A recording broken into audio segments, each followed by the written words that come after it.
You're tuned in to the 3 Pixels podcast.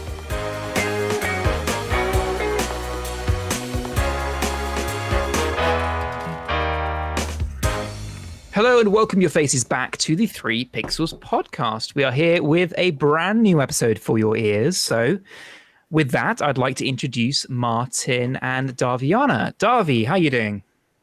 I'm doing great, thanks. Good. Still doing well? Everything good? Fit as a fiddle. Great. Martin, how are you? You got a nice grin going on there. Yeah, sorry, I was just double thinking about something. But yeah, I feel great, Ben. You know, where else would I like to spend my time with you guys? Nowhere else. You know, I enjoy it. Even though the pubs are open now, Yep. doesn't matter. Not down the pub? I've brought the pub with me. I'm having a slight sip of my drink, but nothing same. too much. Cheers. Cheers, Ben. Cheers, everyone.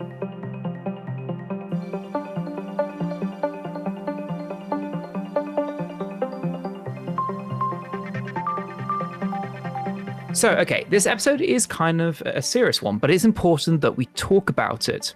Humans left behind a record number of e-waste in 2019. Electronic waste grew 21% in just 5 years. A record set for e-waste ever generated worldwide, 53.6 million metric tons of discarded phones, computers, appliances, and other gadgets. That's more than the combined weight of all the adults in Europe. It's also a 21% increase since 2014, according to a new international report. Just 17% of that waste was officially recycled, the report finds. The vast majority of it was either sent to landfill, incinerated, or vanished away into the bureaucratic ether when officials lost track of it. Who knows where it is today? The report was meant to document global progress on how getting handle on e-waste was going, authors of the paper said, but instead they found that the world has backtracked. The amount of e-waste is expected to almost double from 2014 levels by 2030. That's a danger to people's health, according to the report, because the trash can poison people around it and the surrounding environment.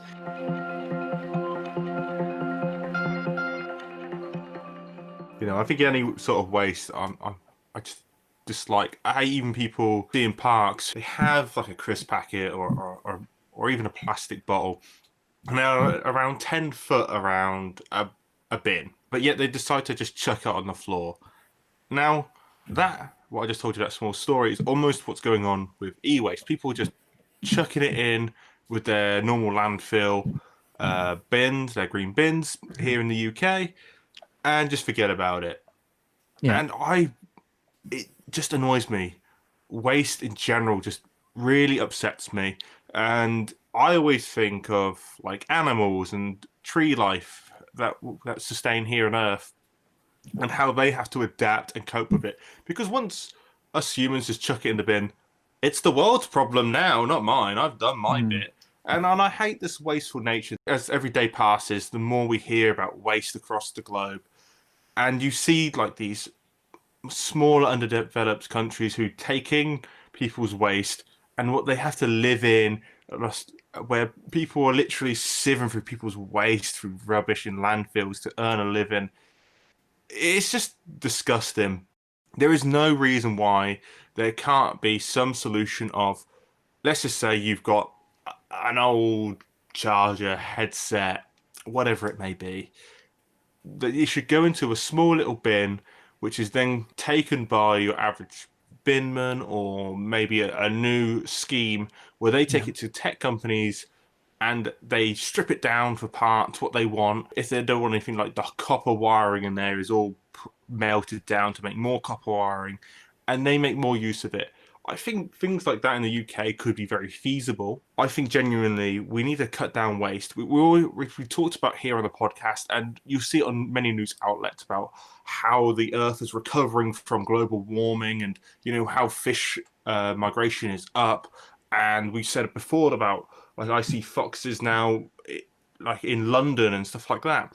We could be doing more, and I feel like stuff like e-waste has always been sort of turn a blind eye, sort of people just forget about that. We always want to talk about other waste. But I feel like we still need to push and sound the bugle horn of every waste could be recycled, or can we use it for something else? I think e-waste speaks to a larger culture of disposability. One-use items, or in terms of e-waste, 1 year use items, like how the iPhone comes out every single year. I think that a lot of it comes down to a lack of awareness. Personally, I am not aware of a place where I can go to recycle my electronic items in a sustainable way, especially not locally where I'm in a fairly rural area. I don't know of a place because I feel like it isn't well advertised. And I think that if I was a mega corporation involved in electronics, like Apple, for instance, I would make it part of a new advertising campaign. Here's exactly what we're doing to try and combat this problem. Here's how you can participate. And I would start running it just like any other marketing campaign for a new product. It's interesting you say about iPhones coming out. My dad still has an iPhone 4 in its case. So once he finished with it, moved on to a new model. He actually just put it in his case, put it in his wardrobe, and it hasn't seen the daylight since 4 or 5 years, or however long it was when it last came out. My dad's not the most techiest person, but we do just think, you know what, Apple could probably take bits of it and implement it into whatever schemes or technology advancements they're doing now, and be able to use it. I have an old Huawei phone, which Ben will know very well from uni, and how much I hated it, Yeah. but refused to leave, to part company with it. But I still have that, and I still have an old LG MG360, I think it's called, and that's still in my desk. I actually have a couple of phones on my desk, and you're right, there is no real, hey guys, you need to put this electronic goods in such and such area. Like, I've had a lot of wires and stuff recently that I've got rid of, and in my local scrapyard, they have like a box to put all your electronic things in. But I knew that because I go there quite often with my dad. Yeah. But like Darby said, there are some areas in this world, not just in the UK, that to get to these places are very inaccessible, or people just don't even know about them, or how you should dispose of them properly. I always thought plastic was plastic, but no, apparently they have like special numbers on at the bottom, like, oh, this is a number 4 plastic recycle, so this can't go in here. Yeah. There's no campaign.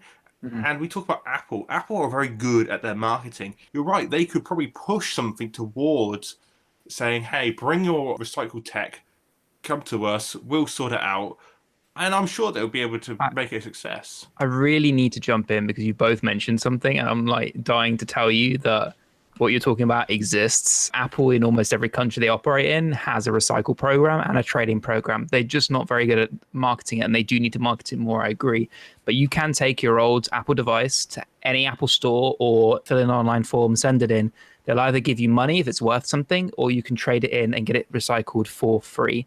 And they even built a robot which disassembles iPhones into all their individual metal bits so that they can be reused in new iPhones or in other areas. I'm super grateful that that is available, but I do feel like they're still not doing what they could be doing to combat this issue. It occurred to me while Martin was speaking, a really easy solution would be just to put it on the instructions of your electronic product that come in the box anyway. Here's how to sustainably dispose of this item once you're done. Mm-hmm. No, they definitely could do way more. I agree. Who reads them? And this is the problem. No There's one more reads paper. them. They're creating more paper to put in the boxes, so it's a good. It's I a good. read the instructions. You're one of a minority, and I'm very sorry to say that. How many people here listening could say, "Yeah, I read through every instruction leaflet I have." When I first get something. It's a lie, because you don't. When I first got my iPhone, literally that piece of paper, I looked at it and went, that's going straight in the box. I know what I'm doing. No one really reads them. And you could say, oh yeah, why don't you just put it in a pamphlet?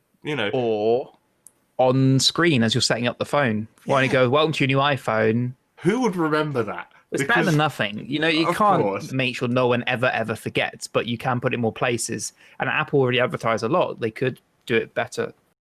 I say that I read the instructions, but actually I skim through them to find exactly what I need to do, and then I put them away again. So that's not really reading the instructions. Okay. That would not accomplish the goal here. Really, I'm thinking maybe in the settings app or something. In the case of Apple, because we keep circling back to Apple. Yeah. But like maybe in the settings app, how to dispose or something. Where you buy Apple products, or at least they could do it in the Apple stores or stuff like that, they could do a better process of going, hey, have you thought about what you're doing with your old phone? We can give you a recycle option, blah, blah, blah. I do not know where the nearest Apple store to me is. Our nearest big city is about 4 hours drive away. So that's probably where the nearest Apple store is.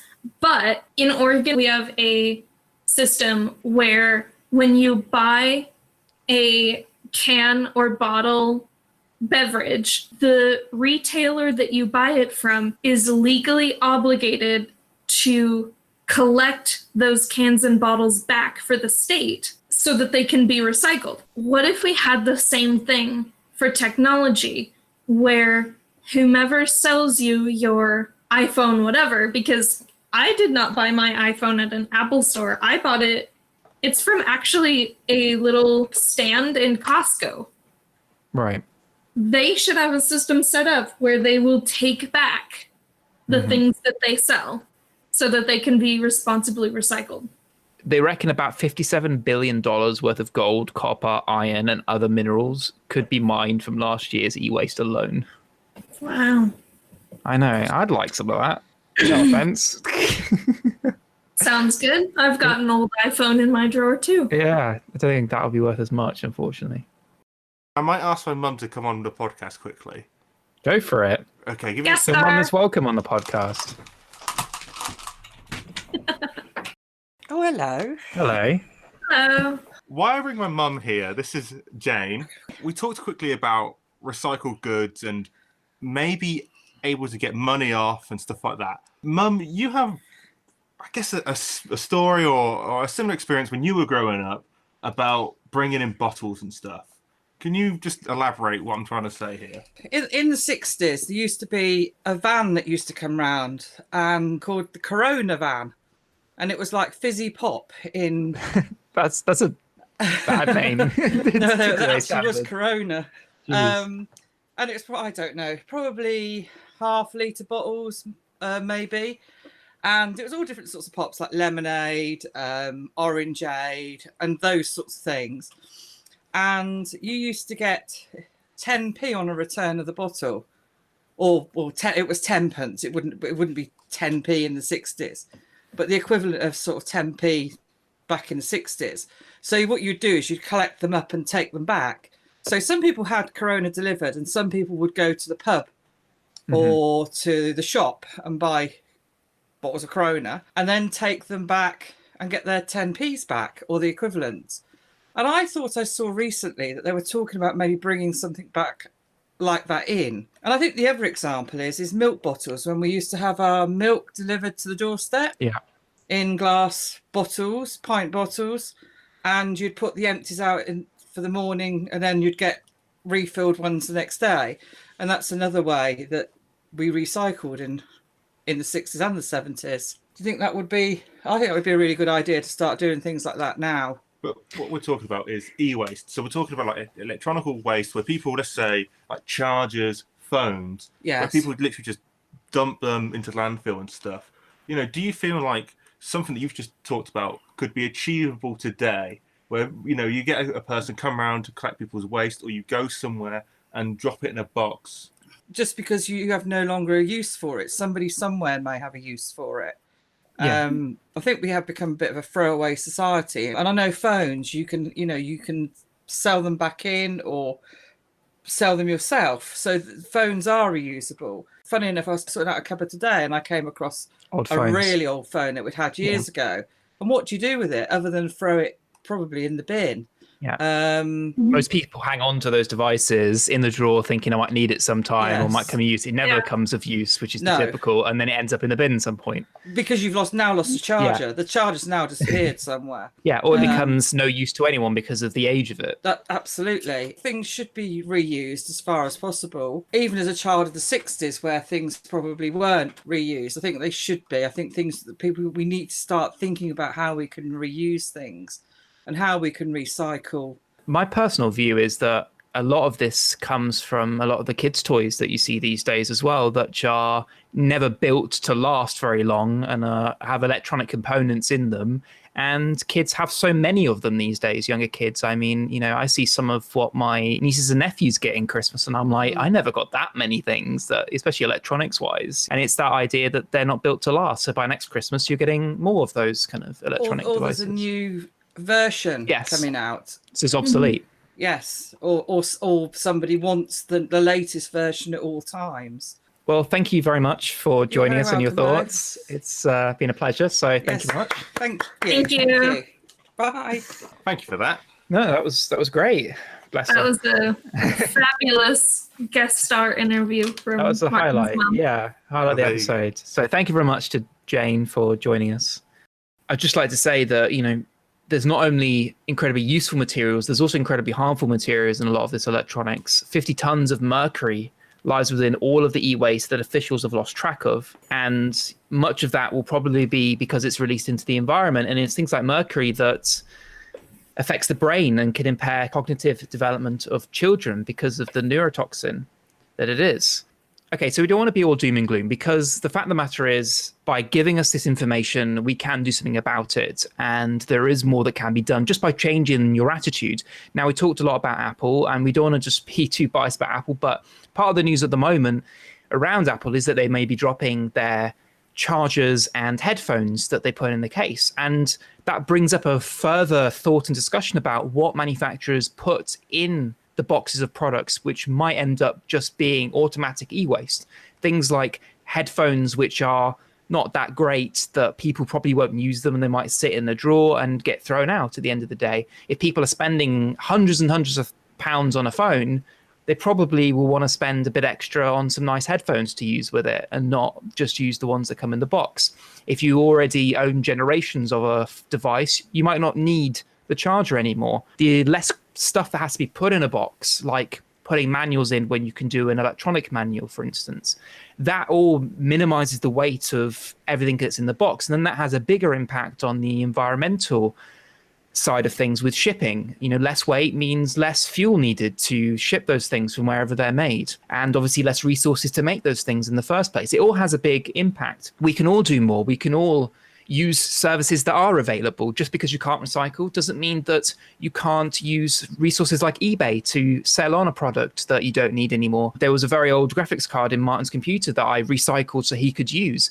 And that graphics card, I thought no one would be interested in. It was an old one from years and years ago, and barely anyone was selling it online. I put it up on eBay. Within a week, someone bought it. Someone used it. You could always be surprised by what you think is trash, but is actually useful to someone else. There is a saying that goes along with that. So there is some truth in that. We will put some links in the show notes to things you can check out. Just because you can't recycle doesn't mean there isn't another way you can reuse something. Someone else could buy something, even if it's broken, and find a new use for it.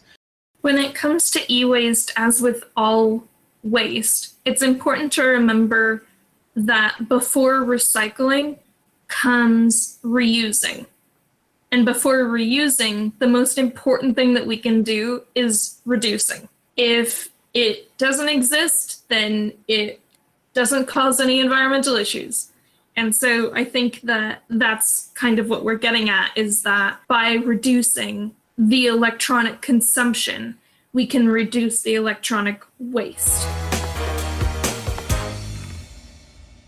That's all we have time for on this episode. And I think we've gave some really important information to think about, and definitely ways that you can get involved too if this has resonated with you. Look at the show notes. We'll put some important resources. Obviously, this being a global podcast, we won't be able to put in everything for everyone, but hopefully just some ideas that you can start to ponder, and maybe might start you looking into your own options where you are, because there will always be some sort of option or something you can do. Just get a little creative with it. Thank you very much to Darby and Martin for joining us. Thank you very much. Yeah, I really enjoyed this one. And again, I hope you, the listener, have too. Sustainability is something that I'm really passionate about, and it's been a pleasure to talk about how we can do better in terms of electronics. And thank you also to special guest Martin's mum as well. Pleasure to have her on the podcast. Maybe this is the start of a trend. We will see. But thank you very much to her for joining us. It was really great to have her on board. And we will see you guys on the next episode. Subscribe, get in touch in all the usual ways. We love you very much. Thanks for listening. See you next time. Goodbye. Bye. You're tuned in to the 3 Pixels podcast.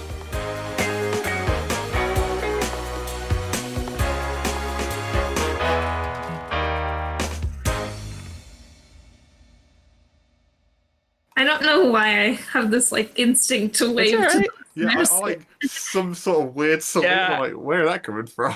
Yeah, I don't know. You guys are a little weird, I have to be honest. Like, it's not like people could see us, you know. It's only been like a few months, but you know. But I've been doing this since like the first season. Yeah, it's true, actually. This is the It weird is true. thing. Even when we're in the same room, it's a little weird. bad habits. Die hard. Yeah. Mhm.